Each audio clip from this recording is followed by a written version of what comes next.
Do you have hip impingement?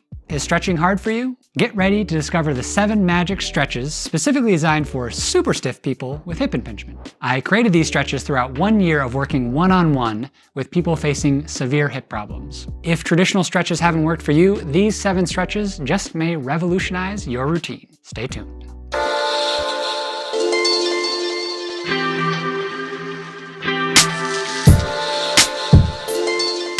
So a couple months ago, I launched a one-on-one coaching program for people with hip impingement called the VIP Mentorship. Many of my one-on-one students, like Teresa, age 71, have been dealing with chronic hip problems for 10, 12, or 15 plus years. Teresa, for example, has been walking with a limp and had extreme range of motion limitations for over 14 years. But here's the inspiring thing. She's gotten so much better and she's stoked about it. Here's a really inspiring message she shared with me recently.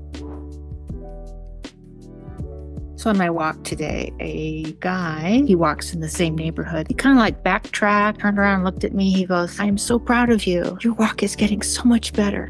Interesting. Happy. That's good. I'm very happy. Of course, I have felt it.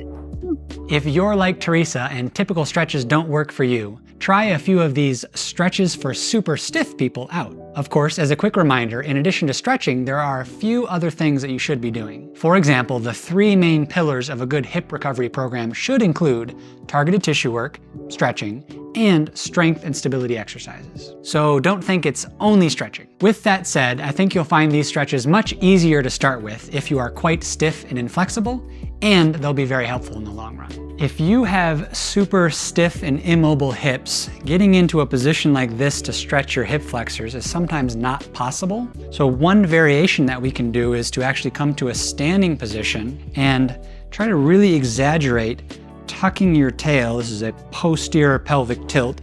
I'm using my core and my glutes to kind of tuck me like this, and then start to drop a little bit into the stretch. I can already kind of start to feel a stretch here.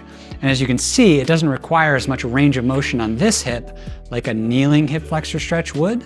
So get in this position, tuck, tuck, tuck, and then you should feel a stretch kind of right on the front. If you need a little bit of support for balance, you could use 2 chairs or anything that kind of allows you to feel nice and stable, but really exaggerate this kind of crunch and then sink into the stretch and play around with getting different levels of hip flexor stretching like this. So that's option 1 for a way of doing a hip flexor stretch if you've got really tight hips that don't allow you to get into these kind of hip flexor stretch positions. Give it a shot. One of the challenges that I've noticed from working with a lot of people who have extreme hip problems is they often don't have the strength to hold themselves up in certain stretches. So what you can do to counteract that is to get a band, hook it up to an elevated surface, and step through, put it underneath your armpits. And then when you go to do kind of an active standing lunge stretch like this, it does 2 things. 1, it keeps you up a little bit more, so I don't have to have as much strength to control this position. And 2, the band is trying to arch me, but I have to crunch to maintain a proper position. And that allows me to actually get a better feeling hip flexor stretch without so much effort. So get one of these kind of medium-sized bands, get in this position with your hands like this. You can bounce, you can sink, you can even kind of reach up to the side. But this is great if you don't have the leg strength to do a standing hip flexor stretch, and you want something that cues you to keep a good core activation while you're stretching your hips. So give this a shot. A typical way of stretching your quad muscles is to get into a kneeling position and bring your back heel towards your butt. But unfortunately, this requires a lot of hip range of motion on the front. So an easier quad stretch, if you're dealing with hip impingement problems that are pretty severe, is to do a standing version where you just grab your heel, get your knee close to the other knee, and then pull your heel towards your butt. Keep your abs engaged, your ribs down, your glute lightly squeezed. If you have the balance to do this, then you can just be in this position, pull your heel towards your butt. If you need a little bit of support with a hand, then you can do that as well. But this doesn't require as much range of motion on this hip, so it's an easier quad stretch for the super stiff and inflexible people. The next option to stretch your quads that might even be a little bit deeper and more intense, but still doable for the inflexible person, is to use a band, hook it up around your shoelace, and then hook it up over your shoulder. The more you pull it up over the shoulder, the more intense the stretch will be. Obviously, you can continue to hold something for balance. You always want to keep your knee not flared out here, but close to the other knee. And you want to crunch, squeeze your butt, squeeze your gut, and you should get a nice quad stretch here without it being very demanding on the flexibility of the other hip. So give this exercise a shot. If you're dealing with serious hip impingement or serious hip problems, sometimes your typical glute stretch like this is just not accessible to you. You just can't get into the position. And it's because there's like a feeling of impingement, or you just literally can't get your leg over the top like this. So there's lots of things you can do for that. But one good stretch is to sit in this position, hook a band up around the high hip crease, scoot away so you get some good tension, and then bring this leg across, this leg up and over. Now I don't need that much external rotation to get in this position. I can just kind of be here. And then if I have it, I can bring it over like this. What this band does is it pulls the hip in that direction, puts it in a better fit position in the socket. And then from here, I can start to explore different ways of trying to stretch, get a glute stretch, improve the external rotation of the femur. And so if you give this a shot, you might find that it's a little bit more accessible than one of your typical glute stretches. So give it a go. A lot of people with hip impingement, FAI, femoral acetabular impingement, tight hips, often have a loss of hip external rotation. I myself, back in the day, couldn't even move my leg out this far.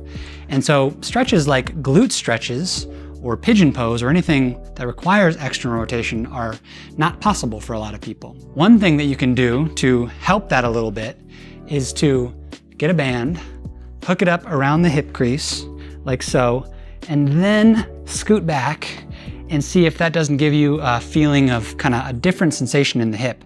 Maybe you don't get quite as impinged. From here, you can play around. You can attempt to hug it closer. You could come like this and just pull the leg towards you like so.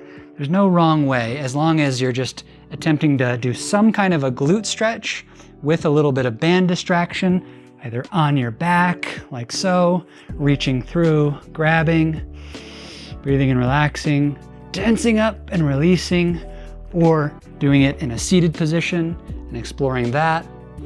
As long as you're not feeling any kind of pain or pinching sensations, adding a band into your typical glute stretches just feels different and feels good for a lot of people with tight hips. So give it a shot.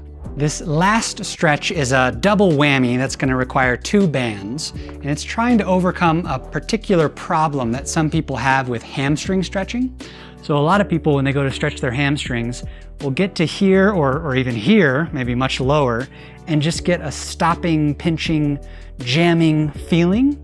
And to use a band to distract that and a band to hook around your foot is how you overcome that challenge. So it looks like this. I hook the band up around my high hip crease. I hook up another band around my foot, and then I scoot back. So this band has enough tension to actually influence the joint mechanics.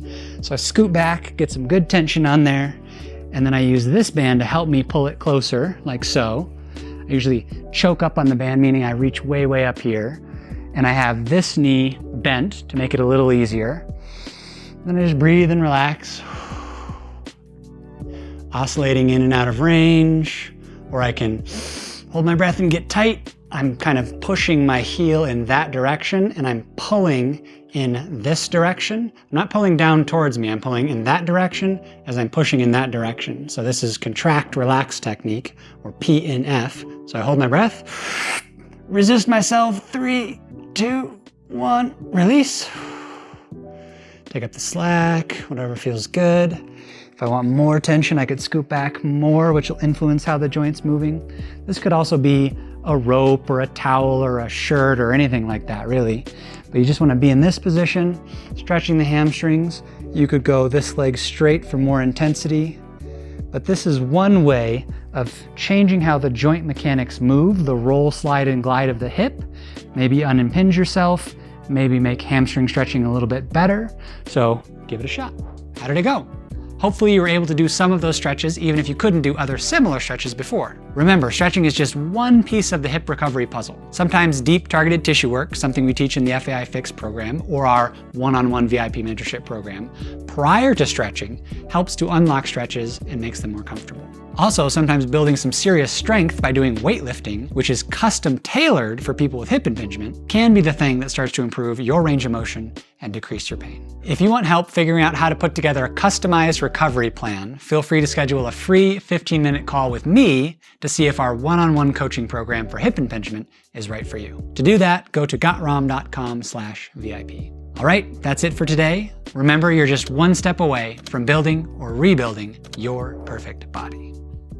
Yes, Teresa, nice to meet you. I'm your doctor. I'm checking out your chart, and it looks like you're 71, chronic hip problems. That's pretty much all I need to know. My recommendation as a medical professional on YouTube is to just stop moving. Yes, at all. Just don't do anything.